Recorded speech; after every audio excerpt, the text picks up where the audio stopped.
but real fair skin. And he smoked. And so Mother called him the smoked herring, which really enhanced him in my eyes, you know. But when World War II actually started, his dad was in the Navy Reserves, and his dad got called back into active duty, and so his name was Merle. Had to go to, I guess it was either Portland or Seattle, to live with his grandmother, because his dad was going to be at sea and his mother was going to be kicking around the country whenever she could go to be with him, and they didn't want him home alone. And that was a very lucky thing for me, I think. Just shortly before he left, he said, "If we were to get married, would your folks insist that I join the church?" And I said, "My folks wouldn't want you to join the church unless you wanted to join the church." But I said, "Who said anything about getting married?" So how did you go from dating to getting engaged? How long? Gradually. Gradually? We, every opportunity, that gang of kids was together, and we used to have a lot of fun. MIA would let out, and we'd all gather out in the street in front of the church. It was a little dead-end street. And do some square dancing, Virginia reel and stuff. No music. Oh yeah? We just clapped to have a rhythm. There were several places that we went. One place out on the highway. What? The Silver Bow. Silver Bow, yeah. Just a hamburger and hot dog joint, you know. And we'd keep the joint jumping till midnight, and then it would be Sunday, and we couldn't dance on Sunday.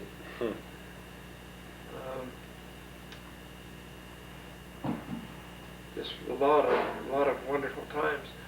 None of the kids smoked, none of them drank. Just a real good, clean group of kids. And a lot of them were not members of the church. At the time, this Leroy, who drove the car, owned the car, was not a member of the church yet. He board and roomed at their house. Oh yeah? And there was another young man that did named Rex something. But Rex wasn't with the gang quite as much as Leroy was. But there were 3 or 4 girls and I guess 3 or 4 boys that were not members of the church that were always there. Pat Perkins still considers herself part of our gang, but she's never joined the church. But as far as I know, she doesn't smoke, you know.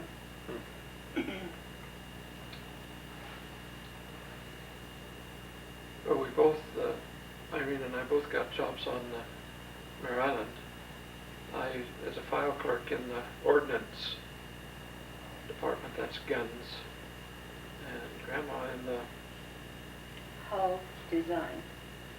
hull is the outside of the ship. I went to work on Mare Island in June between my junior and senior year, and I had a 3-month appointment.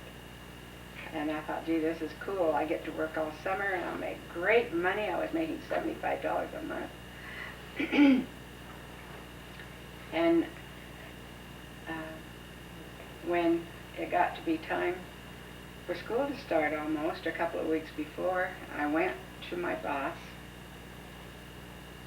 and said, do I have to turn in a resignation, or is my 3-month appointment, does that automatically terminate so that I can go back to school in a couple of weeks? And he said, oh, didn't I tell you? You're frozen to your job. And I said, but it's the law of California. I have to go to school. I'm only 17. And he said, oh, well, that's taken care of too. The law says you have to go to school 4 hours a week. so you will go to school, I've forgotten which afternoon I had to go to school, Tuesday or Wednesday or something, and then I had to work Saturday morning to make up for it. And so that wasn't enough time in school for me to graduate on time. And so I took evening classes, and we were going together quite a bit by then. So either he would pick me up and take me to school, or I'd ride the bus to school, and then he'd bring me home. And sometimes he'd just sit in the car and sleep while I got to go to class. And one of the classes I took was chemistry. And Mother had made for me to wear to work, among other things, a brown corduroy skirt with a vest that went with it. And I always wore a long sleeve tan blouse with it. And the blouse was, I'm pretty sure, rayon, because we couldn't, well, they hadn't invented nylon yet. Maybe they were using it in parachutes, but it wasn't in clothing fabric yet. And I had this tan and brown outfit on one night. I'd gone almost right from work, to school. And I went to the chemistry class, and the teacher was really good to me. He kept me up with the day class, even though I went just 2 nights a week. And so I had a full-time student, a young man, I don't remember what his name is now, that was my TA. And the teacher would have the class and be lecturing or something, and I might be doing an experiment under the direction of this TA. And we just had a funny thing going. I called him Stoopy Dope, to his name, to his face. And I don't remember what he called me, but it was something about that complimentary.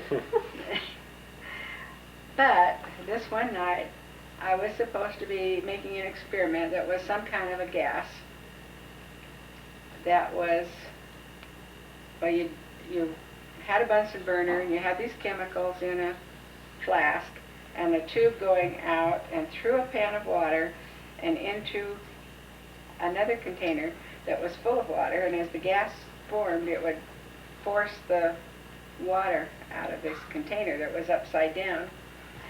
And the thing was going blop, blop, blop, blop, blop, blop, blop, blop, blop, blop, and the kids in the back of the room said, "Shut up!"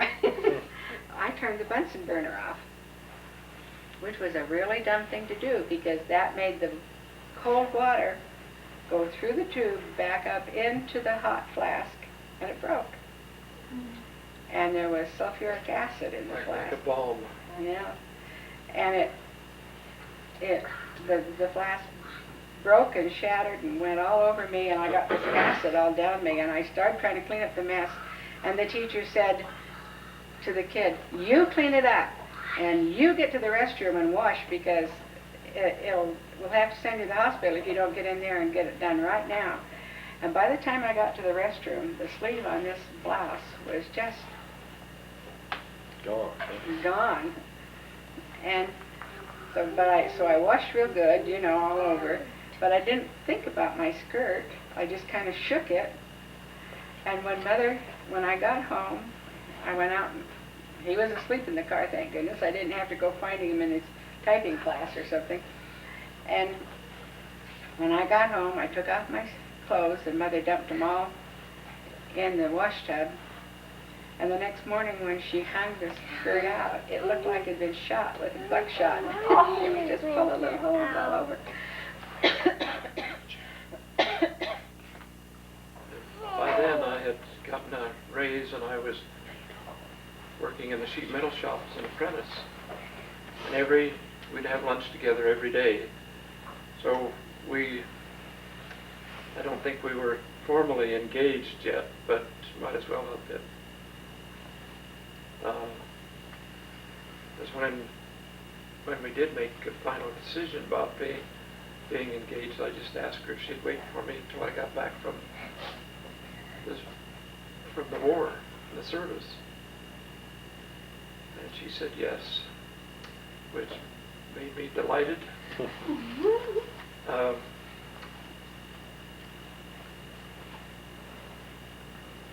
By then I was making $125 a month. Rich beyond my wildest imagination. And when I left BYU, I was making About 40,000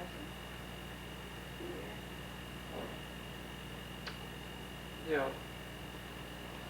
10, 15, 20 times that much. So it just gives you an idea of the comparison of money then and their wages then and now.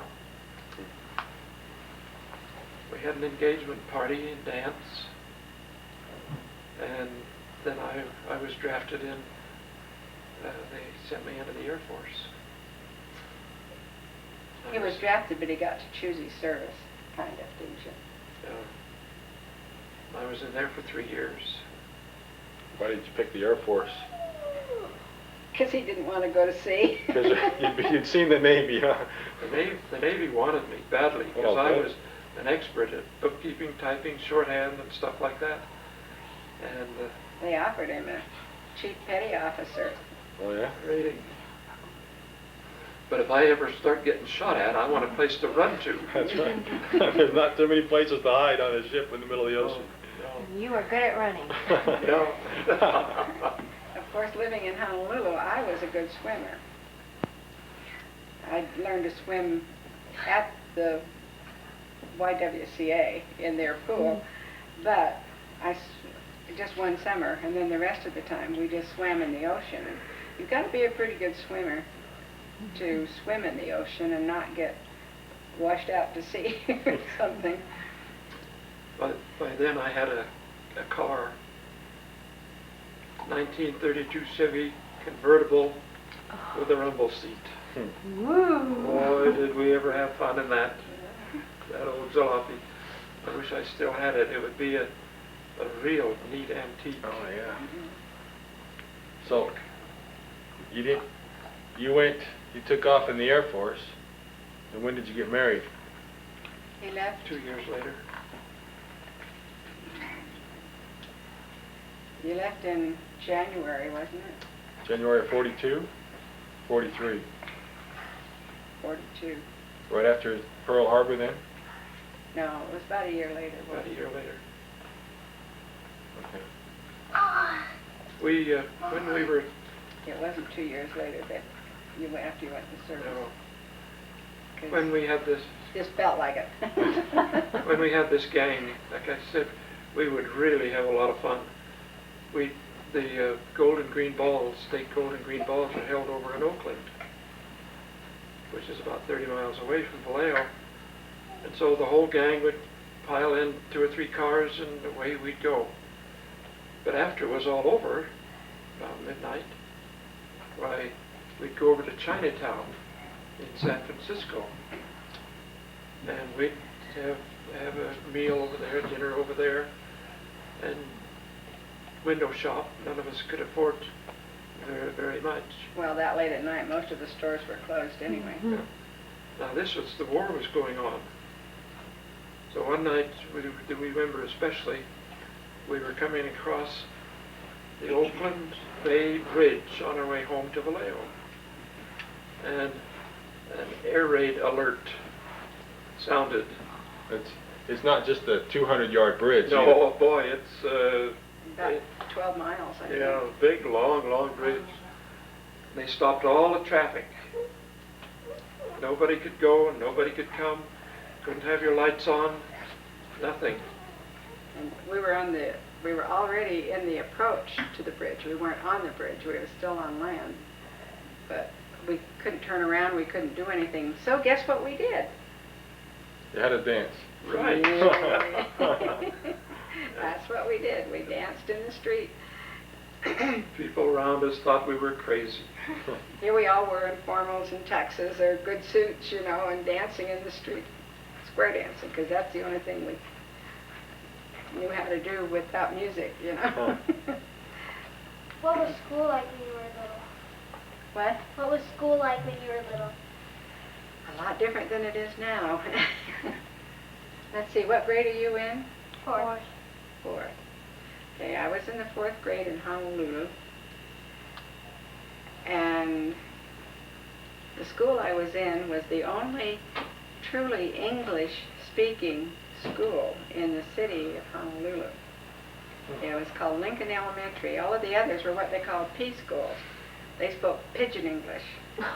Not preschool, P-school. That's right. Pidgin English is English with a twist. An example. You like to go crafts? Go crafts, you get good stuff. Oh, yeah.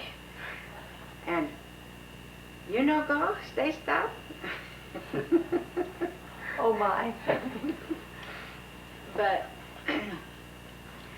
in the school, because it was quite old, they had built it with one classroom for each grade level. And it needed more, and so they had built a row of classrooms.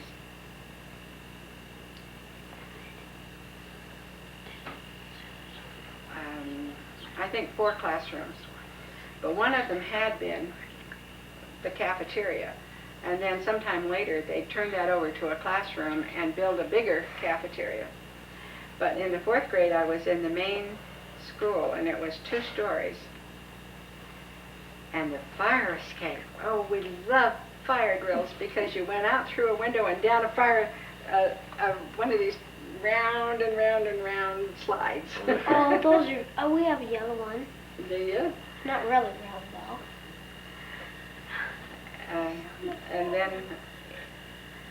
And we sang a lot in that classroom. I still have the book we had to buy, the Blue Book of Favorite Songs that we used there.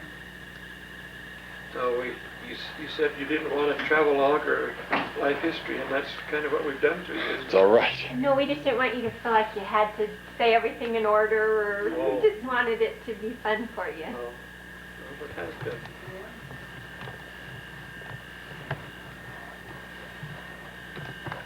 Why don't we stop and have some pie and ice cream?